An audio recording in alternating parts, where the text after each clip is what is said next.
Bonjour tout le monde. Aujourd'hui, la première vidéo d'une petite série que je vais consacrer à la divisibilité des factoriels. Pour cela, on va commencer par un exercice d'AMC10 2019. AMC10, ça signifie que ce sont des exercices qui sont réservés à des candidats en 10e année de scolarité, ce qui en France correspondrait à peu près à la seconde ou la première.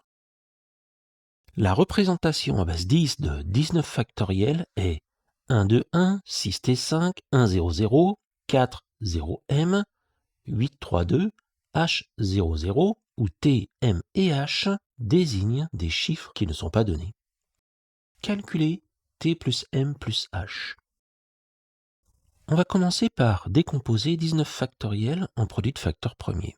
19 factoriels, c'est 2 fois 3 fois 4 fois 5, etc. Et ça va être plus pratique pour la suite. Les décompositions des différents facteurs de 19 factoriels, je vais les disposer verticalement. Ça, du coup, ça va me permettre de créer plusieurs couches de nombres. Une première couche tout en bas, une deuxième, troisième et quatrième couche. Et voilà pourquoi j'ai décomposé 19 factoriels. Je peux remarquer que 19 factoriels termine par 2 zéros. Ça signifie qu'il est visible par 100. Et moi, ce que j'aimerais savoir, c'est est-ce que 19 factoriels est divisible par 1000?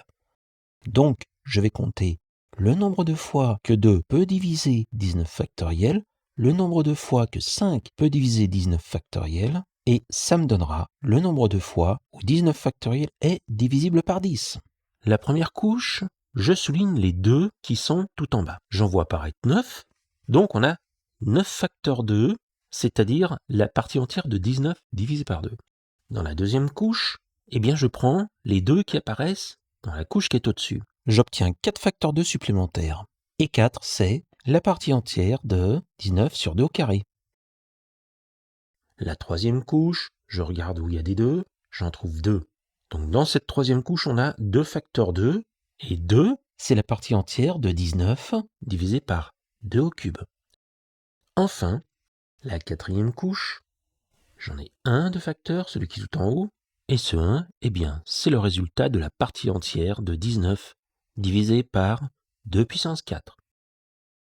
Tous ces calculs me permettent de calculer mu2 de 19 factoriels.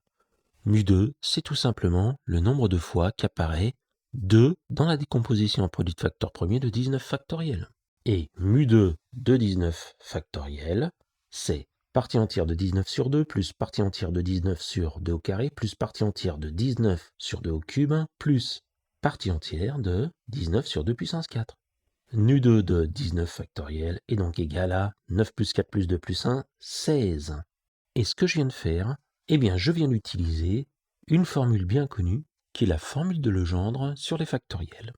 Pour mu5 de 19 factoriel, c'est extrêmement simple. Il n'y a pas beaucoup de facteurs qui valent 5. Il y en a exactement 3. Donc, mu5 de 19 factoriel est égal à 3. Ça va me permettre de dire que 19 factoriel termine par 3 zéros. 10 fois 10 fois 10. Donc, ça nous permet de dire que h est égal à 0. Donc, on a simplifié le problème. 19 factoriel est égal à 1, 2, 1, 6, T5, 1, 0, 0, 4, 0, M, 8, 3, 2, 0, 0, 0.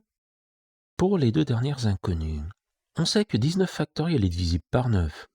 Donc, la somme des chiffres est divisible par 9. Ça me donne que 33 plus T plus M congrue à 0 modulo 9. Et modulo 9, 33 est congruent à 6. Donc j'obtiens 6 plus T plus M congrue à 0 modulo 9. Ça implique que T plus M congrue à moins 6 modulo 9, mais on travaille sur des chiffres, donc sur des valeurs positives. T plus M est donc égal à 3 ou T plus M est égal à 12. Ça, je le réserve. Mais on sait aussi que 19 factoriel est divisible par 11. Donc je vais prendre tous les chiffres de rang impair, tous les chiffres de rang pair, et j'en fais la différence.